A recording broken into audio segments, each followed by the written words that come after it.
Hey there guys, it's Stacy with WIG Athletics and Kat Dornevelt. We're here today to talk about another training methodology.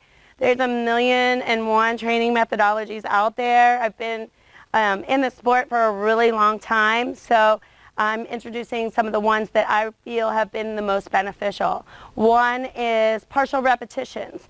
You can combine, and I don't mean do partial repetitions all the time. That's absolutely not what I mean, because you want to do predominantly full repetitions on most of your sets. But a great way to stimulate the muscle, maybe get some additional repetitions in, is to do some partial reps. So we're going to show you a couple different ways to do that. Most of you are very familiar with what we call 21s, where you do 7 full range, 7 partial range, halfway up, and 7 partial range halfway down. We're going to go through that. We're going to do 3s instead of 7s in the interest of time. So we're going to pick up the weight. Kat's going to do a full bicep curl for 3, which would be your 7, or whatever you decide. And then halfway up for 3. And then she's going to go all the way up and come halfway down for 3. Good. And then she's going to bring it to the ground. Which one was the hardest?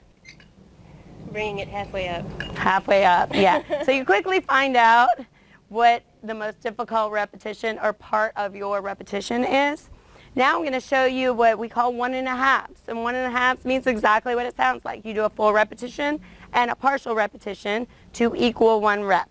So if I was going to do an overhead press, this works great with hamstring curls, leg extensions, all that good stuff. But I'm going to show you with an overhead press, and basically it's a full rep, partial rep.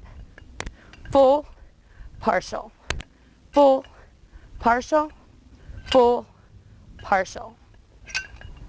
And so all we're talking about here is kind of changing up the range of motion for your repetition to stimulate new muscle growth, to encourage kind of changing up your workouts on a regular basis and all that good stuff.